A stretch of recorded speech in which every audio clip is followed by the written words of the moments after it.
नमस्कार। आज हम सीखेंगे सामान उठाता कुली, ले जाता कुली। तो चलिए शुरुआत करते हैं।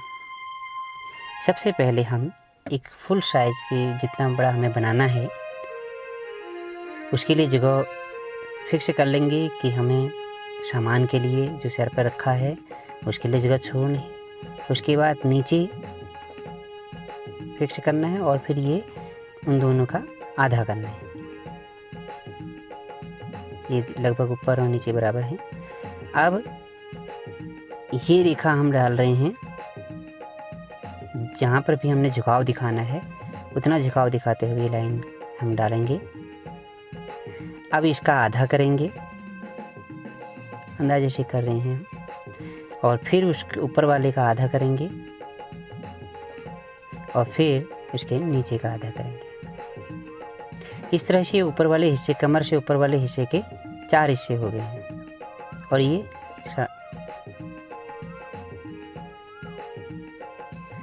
पहले वाले हिस्से में थोड़ा सा जगह छोड़ने के बाद ऊपर को निशान लगा के हम एक बीचों बीच में लाइन डाल के एक वृत्त बनाने की कोशिश करेंगे।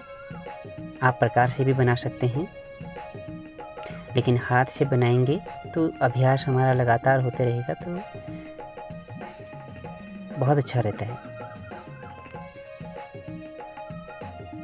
इस तरह से हमने एक वृत्त बनाया। पहली वाली लाइन, ये पहले वाले हिस्से में थोड़ी सी जगह छोड़ने के बाद अब हम ये चेहरा के लिए हमने जो जगह फिक्स कर दी। उसके बाद ये 1.5 पे है जो हमने लाइन खींची। अब 3 और 4 के बीच में हमने एक गोला डाला। जो 3 और 4 की लाइन है, ये गोला डाल दिया है हमने। और अब ये बीच का, अब ये बीच में जो चेस्ट के लिए है उस पर एक ओवल बनाएंगे। इस तरह से हमने गोला किया। और अब कमर बनाएं, कमर के लिए, उसके बाद गर्दन। और अब धीरे धीरे हम ये कमर से ऊपर का हिस्सा कंप्लीट लगभग खाका बना दिया। अब हमने पाँव के लिए 2 सर जांघों तक और 2 सर घुटने तक और 2 सर घुटने से नीचे।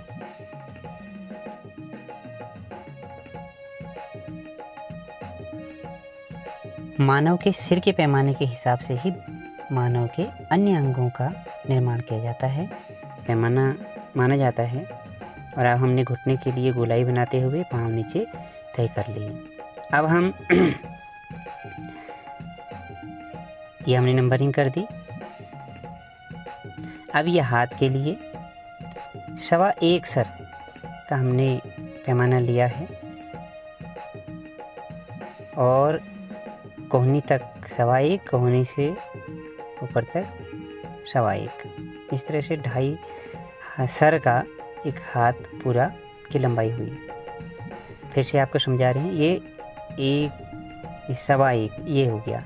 नीचे 1.5 है जहाँ लाइन पड़ी है, ये 1.25 है। 1.25 से हमने नापा और 1.5 पर से निशान लगाया ये कोहनी तक 1.25 और 1.25 उंगली तक। बिल्कुल ऐसे ही यहाँ पर भी करेंगे। इस तरह से हमारे हाथ की नाप हमें मिल जाएगी।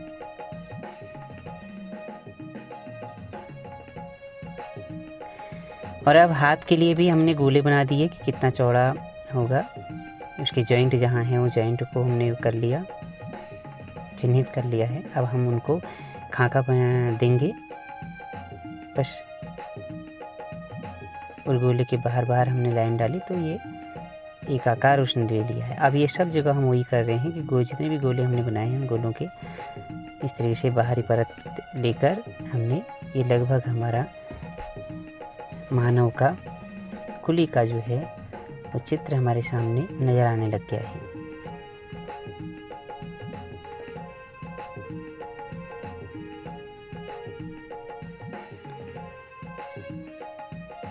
अब ड्रेस है।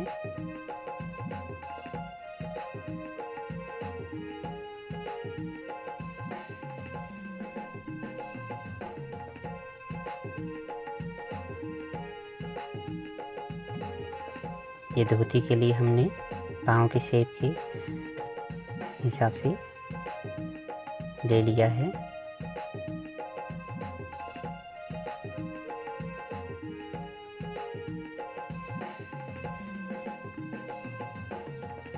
इस तरह से आप अभ्यास अगर करते हैं तो मानव चित्रण बनाना इतना मुश्किल भी नहीं होगा। तो आप रियाज करें और देखिए, प्रयास लगातार करना पड़ेगा तो हाथ अपने आप ही हमारा सेट हो जाएगा।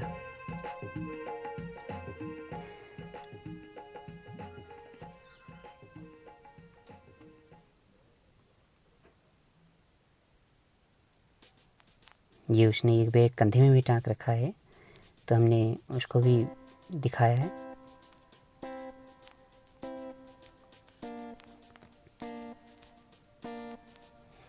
अब इसका बैकग्राउंड भी हमने तय कर दिया है। आप चाहें तो कुछ और भी बना सकते हैं पीछे बैकग्राउंड में। अब हम चेहरे के लिए करते हैं। चेहरे के जो हमने एक लिख रखा है जहाँ पर, उससे थोड़ा सा ऊपर जगह छोड़कर हमने गोला बनाया। गोले का आधा किया, आधे के बाद हमने ऊपर वाले हिस्से के 3 हिस्से किए और 3 हिस्से में से 2 हिस्से लिए और एक हिस्सा ऊपर का छोड़ दिया। तो इस तरीके से हमने बीच में फिर एक अर्धगोला बनाया, बीच में एक गोला और बनाया और उस तरीके से हमारे कान और ये चेहरे के 3 हिस्से जो थे आपको दिख रहे होंगे, 3 हिस्से। ये नाक, बीच वाला हिस्से नाक में नाक, उसके नीचे वाले हिस्से में होंठ और उसके ऊपर वाले हिस्से में उसके बाल वगैरह आएंगे। यहाँ पर अनाक की सीध में ऊपर को हम सीधे ये आईब्रो बना दी हमने और यहाँ पर हमने आँख बनाई। ये बालों के लिए मैंने कहा था ऊपर वाली लाइन इस तरह से बालों का भी पूरी वो हो गया। सर पर पगड़ी पहन रखी है तो हम उसको भी दिखा देंगे। और इस तरह से हमारा ये चेहरे का भी पोर्शन पूरा हो गया। तो इस तरह से मैंने स्टेप बाय स्टेप बनाने की भी कोशिश कर रखी है। आप इसमें भी देख सकते हैं इस तरह से हमारे